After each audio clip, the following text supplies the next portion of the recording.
We're often asked about planning issues and what type of outbuildings you can build and can't build, and whether you can get planning permission at a property that a buyer is looking to purchase. Now, I'm going to try and cover this as effectively as I can, so it's nice and easy and understandable. But it's important to know that whatever happens, you need to employ the services of a qualified rural planning consultant. Don't just shoot off to the council and ask them if you can put stables up, because they'll ask you to put an application in, and that won't be much help. And quite often, you don't need planning permission. So what we're going to look at is to explain that properties with land, or properties in the countryside with half an acre plus, will generally have an area that is known as domestic curtilage.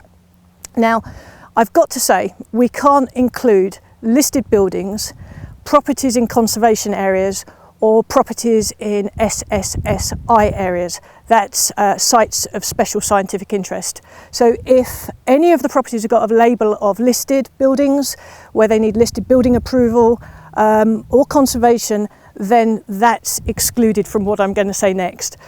So we're looking at the domestic curtilage of a normal property in the countryside. And if you can imagine a property with 3 acres, generally the garden area, generally speaking, is what might be deemed as the domestic curtilage. And sometimes you might be lucky enough for that to be up to an acre. Sometimes it's a much, much smaller parcel. And on the title deeds, you will be able to see 2 areas. The domestic curtilage will have a boundary line, and the remaining land, which will be your agricultural grazing land, is a separate thing. So in the domestic curtilage, with a property that's not listed and not in a conservation area and not SSSI, generally speaking, you can put outbuildings in the garden without planning permission.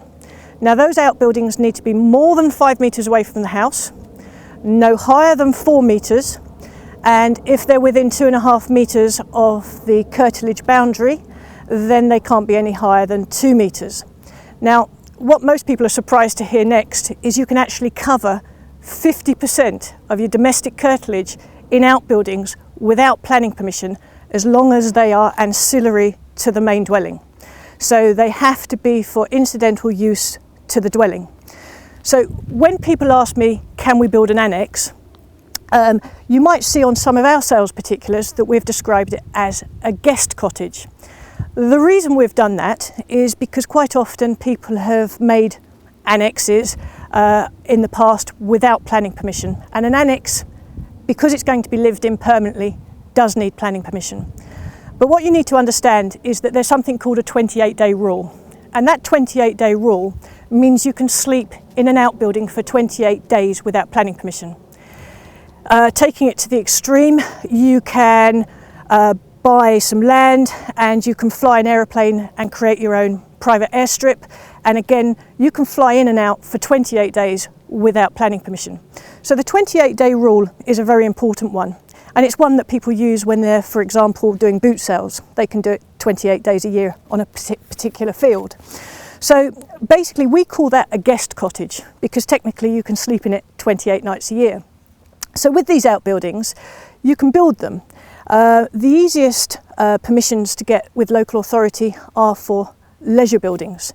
By that I mean a home office or a gym and something that might have a shower room. As long as the cooking is done in the main dwelling, you can sleep in that ancillary building 28 nights a year, just not longer. I'm not sure who's counting, so that's the other important thing. You don't really want to upset any of your neighbours because the council do have to come, they are obliged to come and have a look at the building if there's a complaint.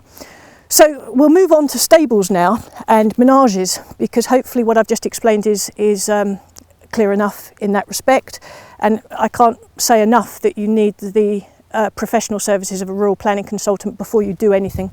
Don't just do as I say. However, horses are considered domestic, and you do not need planning permission for stables in the domestic curtilage. You do if they're in the field, but not in the garden. So most people don't actually want their stables in the garden, so they do apply for planning permission for them to go into the field. But you don't have to. So if you had a big enough area of domestic curtilage, you can put stables up for domestic use, for your own personal use in the garden. And the same applies for menages. They're domestic too, and as long as you don't put floodlights in the countryside, you can put menages into the domestic curtilage just in the same way as you can swimming pools and tennis courts. It's all relatively obvious, I guess, if you know. But by all means, if at any time you wanted to come to our company and ask for any advice, we'd be more than happy to help. But as I explain, it's a rural planning consultant. We have a great network of people that we use, from land agents to rural planning consultants, and we can put you in touch with the best ones depending on what you're looking to do.